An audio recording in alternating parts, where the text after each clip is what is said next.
Hi, my name is Nicolas Espinoza, and today I chose from the opinion paper prompts, what do I think are the major factors for people filing for a divorce?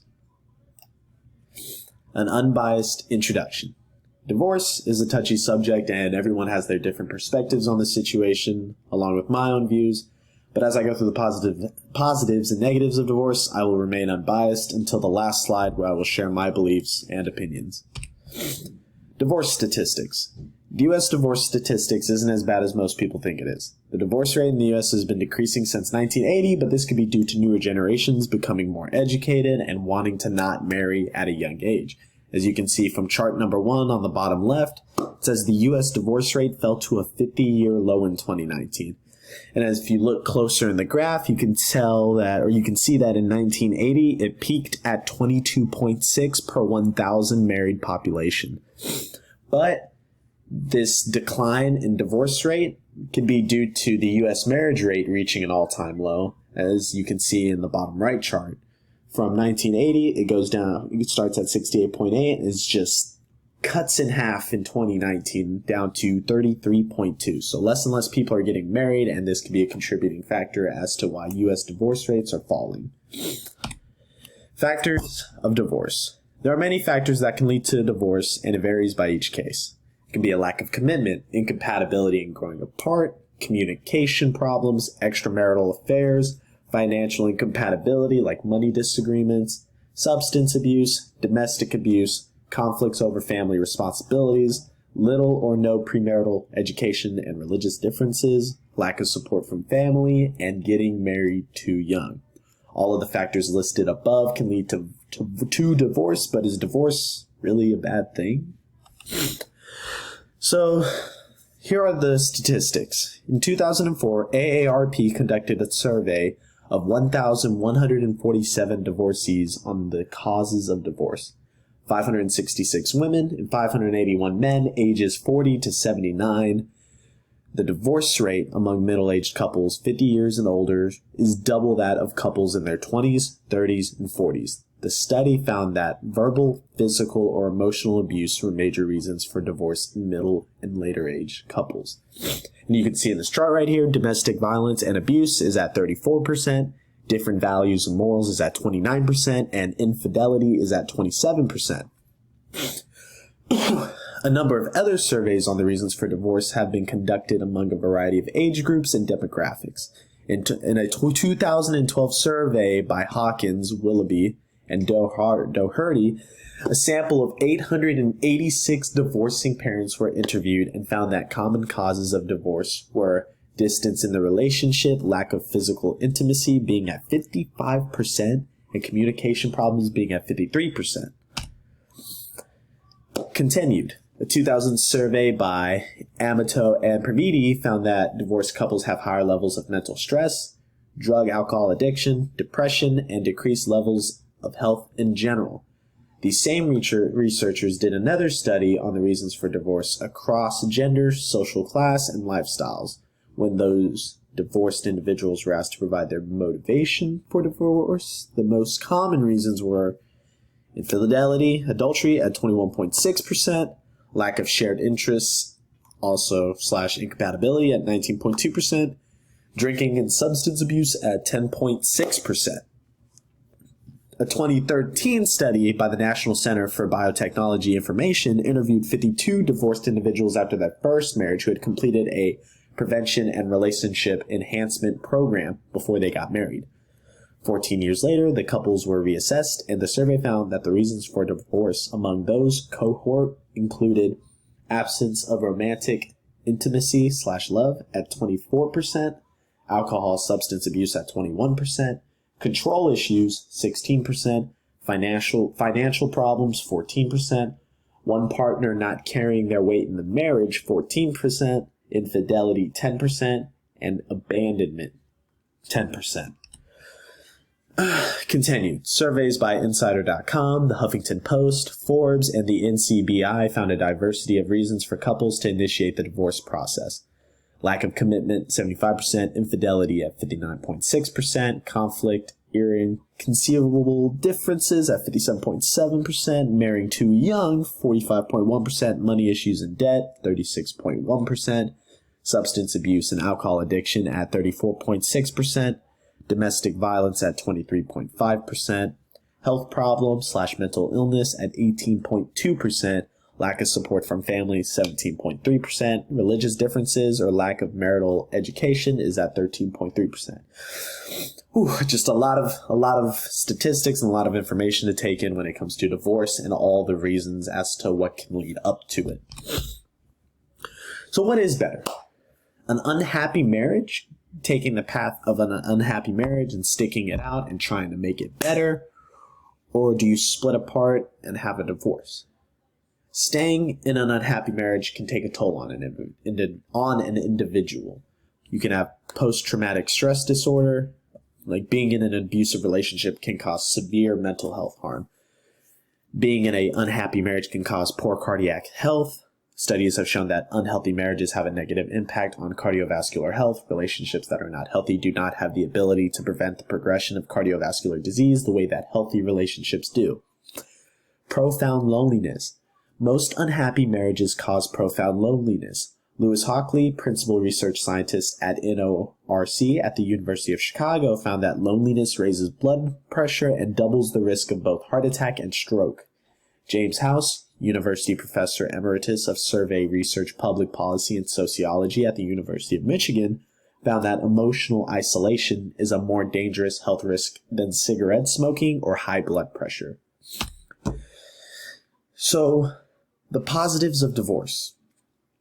You can enjoy newfound freedom. Splitting apart means you won't have to compromise with someone, and you have the freedom to do the things you want to do whenever you want to, and you can follow your passion. You get to meet new people. Meeting new people, it's a scary thing, but it can be an exciting thing that young married couples didn't get to truly experience in their youth because they got married too early.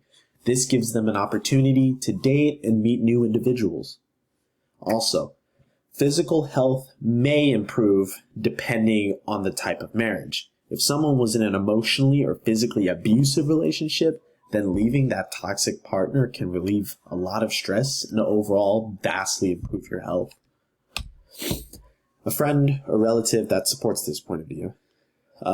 Personally, I have someone in my family, I'm not going to say their name, but they are going through a divorce, and he or she said that, it sucks. And me watching it, it does suck, especially for he or she's children, but it was necessary for them in their situation, and they are better off, for it.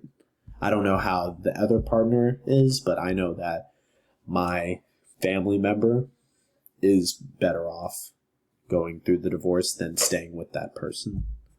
It's a scary thing to go through, and some people don't want to take that leap, but sometimes it's your only option. Negatives. Now we move on to negatives of divorce. Divorce costs money. Everyone knows this. The estimated cost ranges from between $10,000 and $20,000, with an average of $15,000 in the United States. Divorce reduces living standards.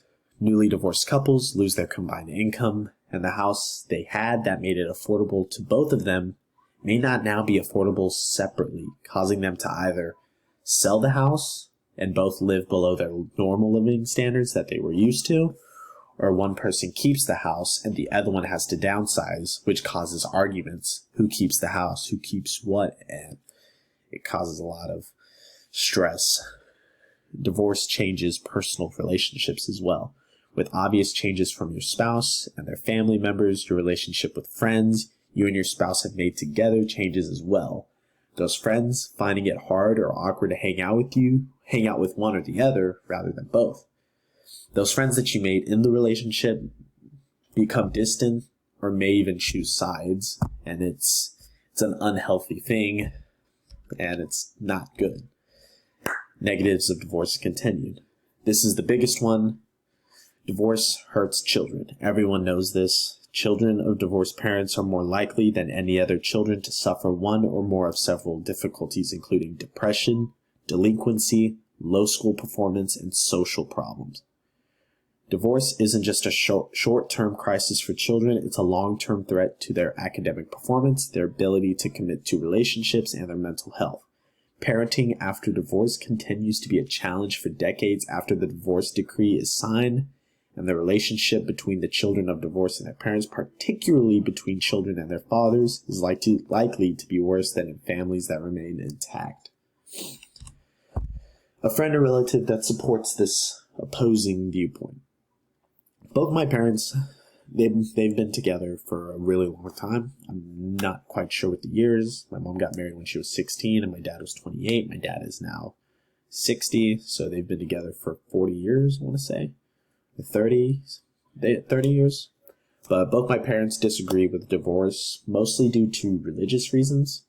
They both say that once someone marries, that they should be together no matter what, and that one party or the other should remain faithful.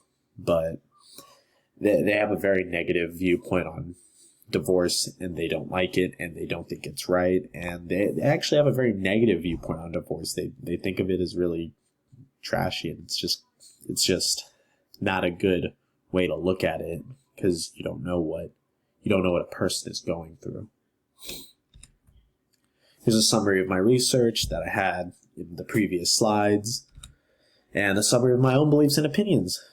Did my research lead to me understanding opposing viewpoints? Yes, it did, but in a way that I didn't have any opposing viewpoint. I wasn't for or against it, if that makes any sense.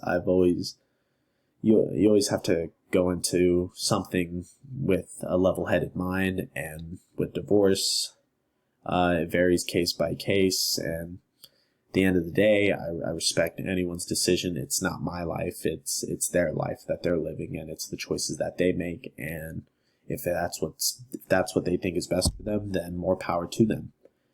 Where do I think my beliefs stem from? Honestly, I want to say film and movies. At first, my beliefs used to be vastly different when I was younger. I had the same beliefs as my parents, but who doesn't whenever they're younger? Everybody idolizes their parents. I mean, some people still do, which isn't a bad thing at all, but like my beliefs, but eventually, like as you grow up, you start to come up with your own, you start to gather information and have your own beliefs. And my beliefs stem from mostly just research and mostly movies, I would say. Just that film being able to capture marriage and relationships. Sometimes it can be sweet things, sometimes it can be a very depressing thing. Hate to go off on a tangent, but Marriage Story by Noah Baumbach, that is a beautiful film, and I recommend you watch it. I cried. And how do my beliefs exhibit social responsibility and intercultural competence? I'm super accepting, no matter the circumstance. I'm never going to judge anybody for something that they're going through. It's a very wrong mindset to have, and I wish more people in today's world. More people in today's world are open-minded, but I wish everyone had a more open mind and was more willing to see everyone's side to the situation. And works cited. These are all my sources that I've used, and that is the end of my presentation. Thank you.